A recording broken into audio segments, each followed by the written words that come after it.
네, 과거에는 남자가 한두 살 또는 서너 살 많은 부부가 자연스럽다고 생각했는데요. 요즘은 결혼 풍속도가 바뀌어서 연하의 남자와 결혼하는 게 대세일 만큼 많이 하고 있습니다. 이처럼 연하남과 결혼하거나 또 반대로 남자 나이가 아주 많은 사람과 결혼하는 경우도 있는데요. 그렇게 하는 것이 잘하는 것인지 궁금합니다.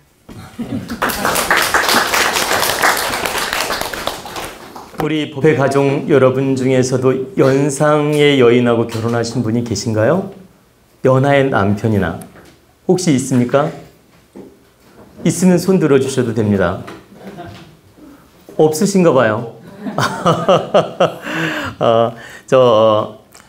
연상 연하 남편이 한 분도 없으시네 여기는. 그죠? 근데 이제 연상 연하 남편이 요즘에는 많이 있습니다. 제가 통계를 내보니까 한 10분의 1 정도는 되는 것 같습니다. 10명 중에 1명. 10분의 1 정도는 연상 연하로 만나서 결혼하는 경우가 있는 것 같습니다. 근데 이제 지금 연상 연하가 만나서 서로 사랑을 하고 결혼하는 것이 과연 합당하냐, 또 이게 바른 것이냐, 이걸 질문하셨는데 제가 이 질문에 답변을 이제 할 텐데, 이 질문은 운명적 잣대로 먼저 이해를 하고 그 다음 우리가 현실적인 답을 좀 듣는 게 좋습니다. 그러니까 제가 운명적으로 좀 풀어드리면, 첫째는 사주가 여기 계신 분들은 사주 오행을 아는 분도 있고 모르는 분도 있을 거예요. 근데 우리가 사주를 보다 보면 사주 오행이 편중된 분이 있어요. 예를 들어서 목이 많거나 토가 많거나 뭐 금이 많거나 이렇게 사주가 편중돼 가지고 아주 편향적인 기운을 가진 분들이 있습니다. 첫째는 이런 분들이 나이가 많은 분하고 결혼하든지 연하의 남편하고 하는 경우가 있습니다. 그리고 이제 두 번째는 사주의 그 여자인 경우에 관이라 그래요. 관. 편관, 정관. 관을 우리가 남편이라고 설명합니다. 여자인 경우에. 그러면 관이 내 생일에서 기준을 했을 때 월이나 연에 있을 경우 나보다 위가 돼요. 그러니까 내가 생일 기준으로 했을 때 관이 월이나 연에 있을 때는 나보다 나이가 위를 뜻하는 겁니다.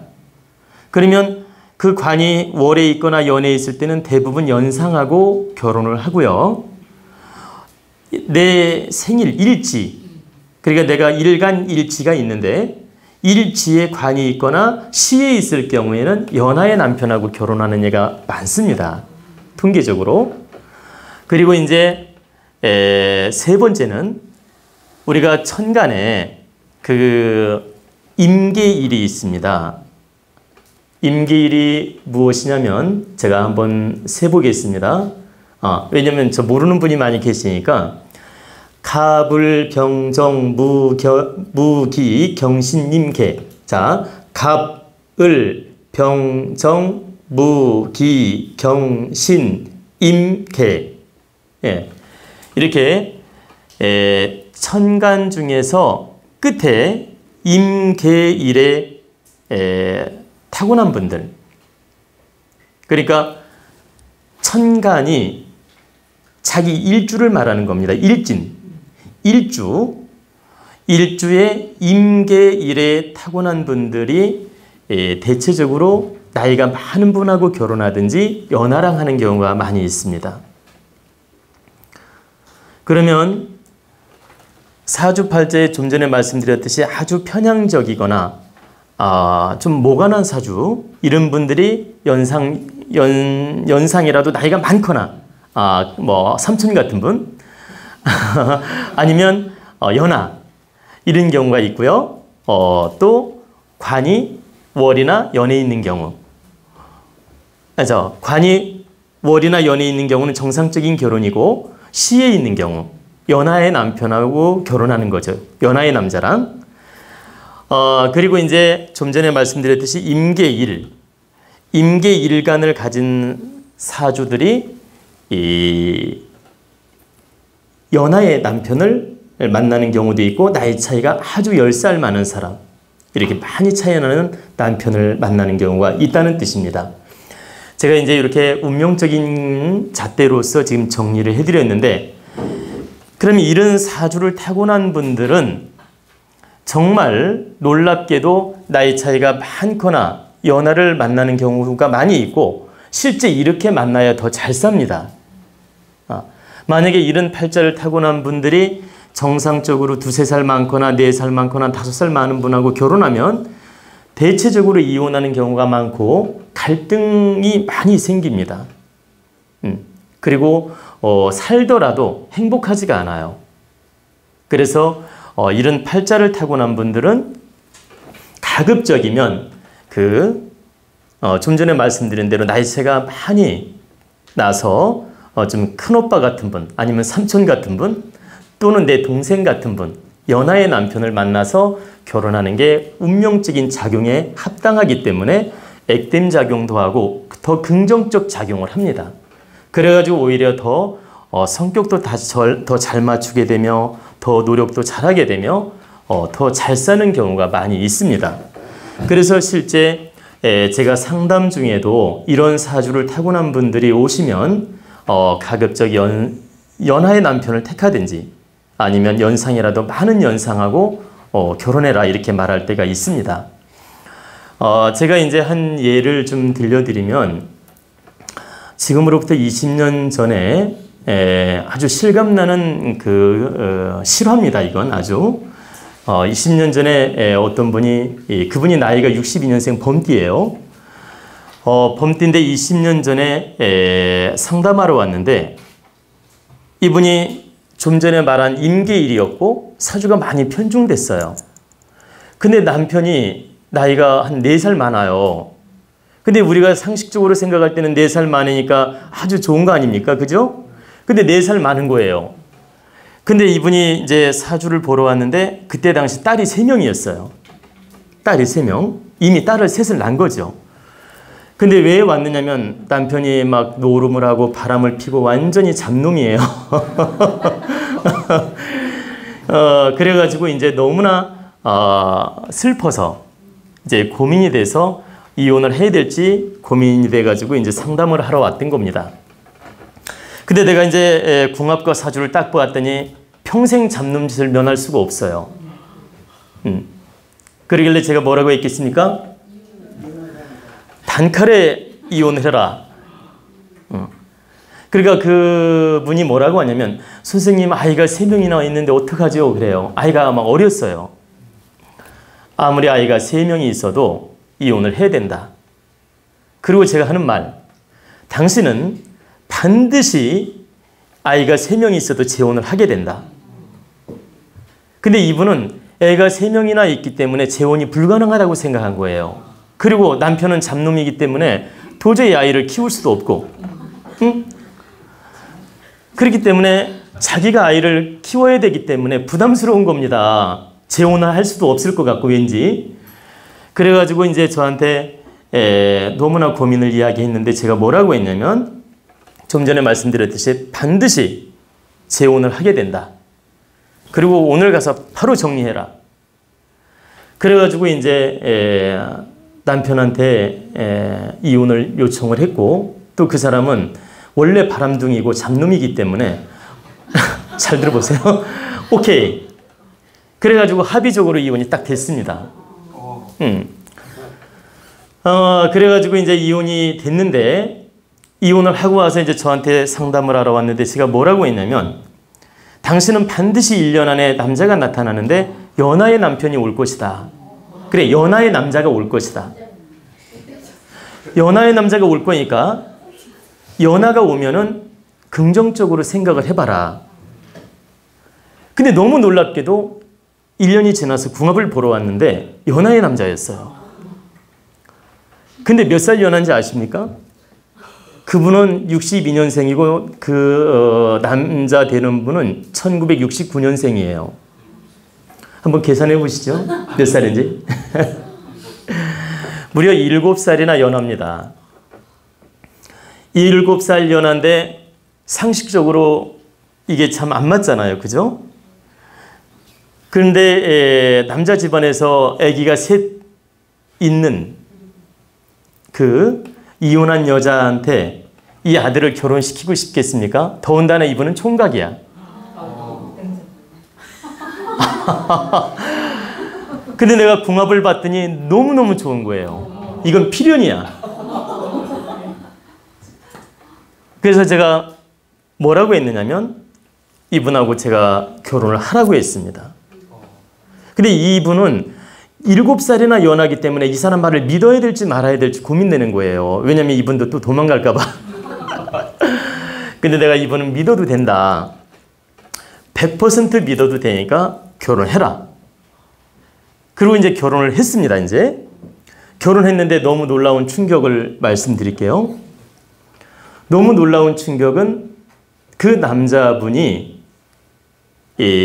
정관 수술을 했어요. 왜 정관 수술을 했는지 아십니까? 이 3명의 딸을 내 자식처럼 키우려면 자기가 아기를 낳으면 안 되기 때문에, 그리고 자기 부모한테는 뭐라고 거짓말을 했냐면 제가 성적으로 아들을 낳을 수 없다. 딸도 낳을 수 없고, 그리고 성적인 그 장애가 있어가지고 도저히 이 장가를 가도 애를 못 낳는다. 그렇기 때문에 나는 이 아이들을 내 자식처럼 키우고 결혼하고 싶습니다라고 이야기를 했던 거였어요. 그리고 부모님이 그 순간 마음이 바뀐 거예요. 아, 그래, 네가 장가 가도 애도 못 낳을 거니까 그냥 아시죠? 그냥 네 딸 삼아서 키워라 그러면. 그래가지고 부모님이 허락을 하게 됐고 7살 연상한테 이제 결혼을 시키게 된 겁니다. 근데 정말 제가 20년 전이라고 했죠? 그분이 3일 전에도 저를 찾아왔습니다. 3일 전에도 왔는데 그분이 딸이 3명인데 큰딸은 결혼까지 해서 애까지 낳았습니다. 그래가지고 제가 그 아이 이름도 지어주고 또 태길도 해주었습니다. 그리고 이제 그 엄마가 지금도 그 신랑하고 잘 살고 있고 그 신랑은 지금도 변함없이 충신입니다. 그래서 그분은 재혼에 아주 성공한 경우고 연상연하지만은 정말 필연적 인연으로 만났고 행복하게 지금 살고 있습니다. 그리고 제가 사주와 인품을 볼 때 그분은 백년해로 할 수 있다는 걸 확신할 수 있었습니다. 그리고 그 부인이 하는 말이 세상에서 우리 남편 같은 분이 없고 정말 자기한테 어떻게 이런 복이 있나, 정말 하느님한테 감사한다는 겁니다. 그리고 정말 그분은 교회를 다니고 있는 분인데 항상 저를 찾아옵니다. 그리고 더 충격적인 얘기 하나 해드릴까요? 그분은 교회를 다니는데도 저한테 기도도 부탁하고 정말 딸이 결혼할 때 여러 가지 방편도 저한테 부탁을 했었습니다. 그래서 그러면 그분이 교회의 믿음이 약하냐, 그런 건 아닙니다. 교회는 종교일 뿐이고 제가 말씀드리는 방편들이 진실되게 와닿았기 때문에 그분은 행했던 것입니다. 그런 것처럼 제가 말씀드리고자 하는 것은 연상연하라도 자기 팔자에 들어있고 운명적으로 인연대로 잘 만날 경우에는 긍정적 작용을 하며 백년해로할 수 있으며 잘 살 수 있다. 그래서 요즘 시대에 연상연하로 만나는 분이 많이 있고 실제 이제 결혼하는 분들이 많이 있습니다. 그런데 나이가 정상적으로 결혼해도 이혼하는 사람이 있을 수 있고 연상연하가 만나서 이혼할 수도 있어요. 근데 단지 연상연하라는 이유 때문에 이혼하는 법칙은 없다. 운명적으로 오히려 좀 전에 말씀드렸듯이 이 3가지 팔자에 속하는 분들은 오히려 연상연하로 만나야 운명적으로 긍정작용을 해서 액땜 작용을 하는 겁니다. 그리고 오히려 더 잘 살 수 있고. 그럼 지금 여기서 연상연하라니까 헷갈리시면 안 됩니다. 연상연하라고 표현한 건 나이 차이가 많은 분, 최소한 7, 8살 이상, 10살 이상 이렇게 차이 나는 분을 택하든지 아니면 연하, 동생 같은 분을 택하든지 이렇게 나이 차이 많고 나이 차이가 어린 조금 우리가 상식을 벗어나는 인연을 선택했을 때 오히려 더 액땜이 돼서 긍정작용할 수 있다는 얘기입니다.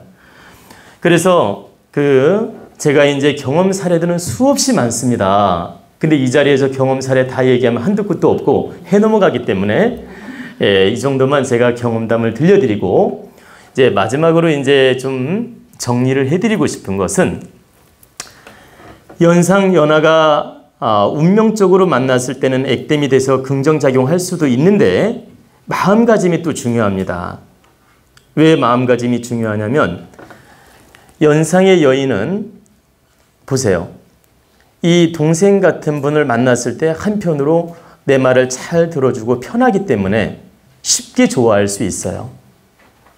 그리고 또 나이가 어린 분들은 누나 같고 왠지 모성애도 느끼고 그리고 이제 정말 편안함을 느끼기 때문에 쉽게 감정적으로 의지하려고 하고 좋아할 수 있다. 그런데 막상 부부로 살다 보니까 연세가 많은 그 부인은 나이가 많은 부인은 왠지 그러잖아도 남자는 나이 먹으면 애 같은데 나이까지 어리니까 더 애 같을 거 아닙니까? 그래서 좀 더 경솔하게 대할 염려가 있다.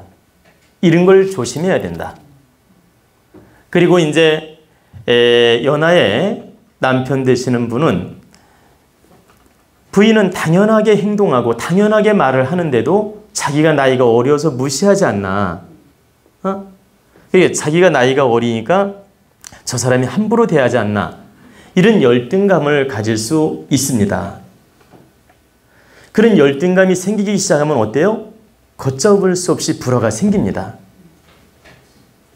다시 말씀드리면 우리가 일반적인 정상적인 그러니까 우리가 나이가 두세 살 많은 부부들, 그러니까 남편이 두세 살 많은 부부들, 이게 정상적으로 결혼한 분에 비해서 이런 열등감이 오기 시작하면 심각하게 올 수 있다는 거죠.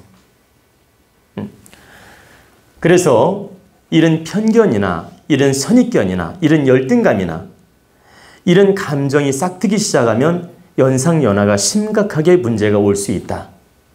그렇기 때문에 연상연하가 부부로 만났을 때는 항상 이런 갈등, 열등감, 불만, 또 남편을 좀 무시하는 태도, 또 아내에 대해서 이렇게 자꾸 열등감, 그리고 자책감, 그리고 나를 무시하지 않나? 이런 그 선입견, 이런 태도를 절대 가지면 안 된다 이 뜻입니다. 그래서 지금 이미 결혼하신 연상연하 부부님들은 제 말씀을 꼭 들으셔야 됩니다. 운명적으로 당신들이 연상연하로 만날 팔자라서 만났다면 오히려 긍정작용하고 액땜작용하고 오히려 잘 살 수 있습니다. 근데 심리적인 걸 잘못 쓰게 되면 이게 불만으로 확대가 될 수 있으며 부정작용을 할 수 있다. 그래서 갈등하다가 오히려 그런 문제로 헤어질 수도 있다. 그래서 이런 문제가 있을 수 있기 때문에 항상 겸손하게 부인 되시는 분은 남편을 잘 존중하는 마음으로 대해야 되고, 또 남편 되시는 분은 나이가 많다 적다를 따지지 말고 부인에 대해서 존중해 주면서 그런 열등감을 갖지 말아야 된다 이 뜻입니다. 우리가 이걸 바르게 분별하고 바르게 알아서 노력한다면 연상연하가 만났다 하더라도 얼마든지 행복하게 잘 살 수 있고 가정을 평화롭게 이끌어 갈 수 있습니다. 그러므로 우리는 이 운명적으로도 이해를 해야 되고 또 실제 내 감정을 잘 다스리고 노력을 해서 행복한 가정을 이끌도록 노력해야 된다 이런 뜻입니다. 이해가 되시죠? 네.